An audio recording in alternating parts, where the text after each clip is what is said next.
Hi Simran, sorry to miss you today. I thought we could go over something kind of important, which is intervals. And intervals, I sent your mom a page. I hope you got that. Looks like this. And I know we've talked a lot about these kinds of things, but they have names, and we may not have mentioned what we call all of these things. So let's go through each one and we can talk about them. I'm hoping that this isn't reversed for you. If it is, I'll just start like we're reading a book. I'll start from the left and go to the right. Yeah, I got that right. Left to right, and then we'll go down the page, okay? So the first thing that we want to talk a bit about is a harmonic interval. And that means that you play the notes like a chord, one on top of the other, or a group of notes all played at the same time. That's a harmonic interval versus a melodic interval. And a melodic interval is where you play one note and then the second note. And the interval between those two notes is the space that we're talking about. Okay. This one you already know about, half steps and whole steps. A half step is the next closest note on the keyboard. From, like, for example, going from C to C sharp, or from C to D flat, both, as you know, are the same notes, and harmonic notes. Both of those would be a half step. And then if you went from C to D, because there's actually a note in between C and D, that would be a whole step. So that would be this one, and we've addressed that, I know, a number of times. So I think all of these are familiar to you. You probably didn't know that we called a chord a harmonic interval, and individual notes, when they're spaced out like that, a melodic interval. So that's kind of a new thing. All right, the next thing I want to talk about are these intervals here. We've got, see the two stems, one is going up and one is going down. That means that there's two pitches here. Okay, two voices, maybe a soprano and an alto, maybe a right hand and a left hand. But two notes playing, or two voices or hands playing a single note. So that's a perfect unison sound, and it's going to sound like single note, right? Okay. I'm going to skip ahead a little bit to that. So a octave note, as you know, would be 8 notes up, and you would be playing both the same note. In this case, it's C, and it would be a melodic interval would be like this. And a harmonic interval, both at the same time, would be this. Right? Okay, so that's perfect unison, or an octave unison. The next one is a major second, and a major second is really a full step apart. So from C to D, melodic, harmonic. Okay, that would be a major second. A minor second means that you just flat the top note. So instead of playing D, you would play D flat. So it sounds like this. Or melodic would be, okay. The next one is an augmented second, and that means that augmented means like you add something. So instead of going diminished, which is down, we're going to go up, and an up a half a step from D would be, of course, that would be D sharp. Okay, so an augmented second would sound like this. And that's melodic. Oh, got that backwards. That is harmonic. You knew that. If I do them one at a time, it's melodic. And we're going from C to D sharp. Okay, and that's this one right here, C to D sharp. Can you play that on the keyboard? C to D sharp. So the way you want to look at that is C to D is the actual interval, and if you look at it on the page, that's how it looks, C to D. But because that sharp's there, it's making it an augmented second on the page. It's kind of more of a visual thing, really. Let's keep going. So then we have a diminished second. I'm going to skip that one for now. That's a little bit tougher. Let's do the major third. So a major third would be a skip apart, or C to E. Try and play that one on your keyboard. C to E. Dun, dun, do, re, mi, do, mi. Or together. All right, that's a major third. A minor third would be what? What will we do to the third note to make it minor? We are going to flat it. So it's going to sound like this.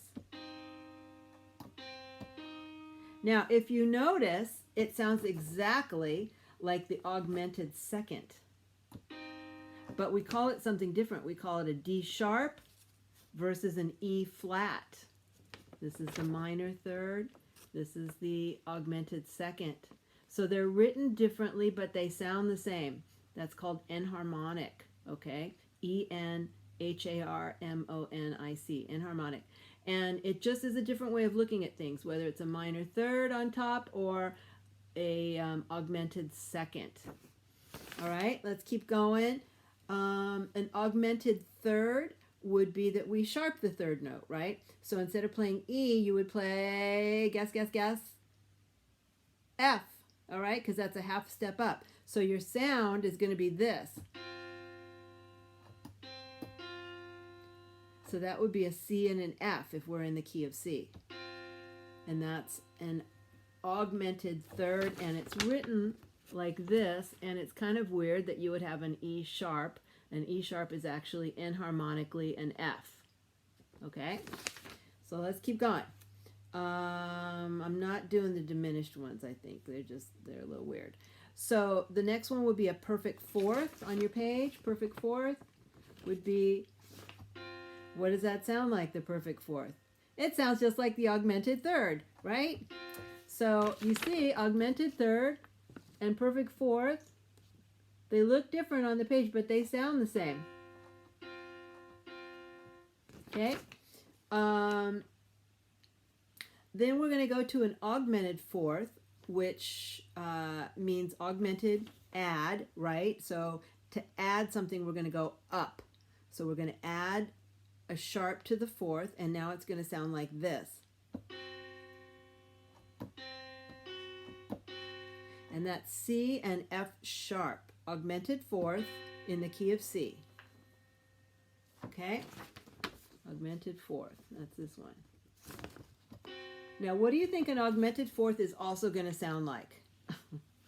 It's also going to sound like a flatted fifth, or a diminished fifth, which is this one right here, diminished fifth. Augmented fourth, diminished fifth, same thing really. You're going to sharp the 4 or flat the 5. Enharmonically, it's either an F sharp or a G flat. Either way, it sounds like this. Okay? And then the last one I want to do today has to do with the fifths. And the fifths, you know, we've talked about this all the time, tonic and dominant. That's your tonic. And the fifth note of the scale is always your dominant. And together, they make a perfect fifth. That's what we call it, a perfect fifth. And that's, again, the C and the G. So, melodically and harmonically together, that's the fifth. Okay, so we talked about some different concepts. We talked about unison. That's just one note, maybe two voices. A major second, which would be a step away. Okay, a minor second, which would take that second note and make it flat. So it would sound like this. Okay, a third, which is root and third. Do, re, mi, do, mi. That's a third. We could minor the third and make it a minor third by going from E to E flat. Okay. That's also called a augmented second because it's going up from D to D sharp. Right? So it just depends what the whole chord looks like on the page before you decide what you're going to call it. But they sound the same. Okay. A fourth, perfect fourth is do, re, mi, fa, do, fa. Okay. Perfect fourth. You can augment the fourth by going up a sharp to F sharp, which sounds the same as a diminished fifth, which is where you flat the fifth note. Right? Diminished fifth sounds the same as an augmented fourth. And the last one we're going to cover today is that tonic and dominant sound, the perfect fifth. Okay? So, that's it. Do, re, mi, fa, so. And I think you can take a look at all these, and my assignment for you is I want to give you a quiz next week on the intervals in the key of G. So we're going to do do, re, mi, fa, so, all the intervals, perfect unison, major second, minor second, augmented second, major third, minor third, augmented third, perfect fourth, augmented fourth, diminished fourth, and perfect fifth in the key of G. Okay, so I think you can figure those out, and we'll talk about it next week. Okay, bye, Simran.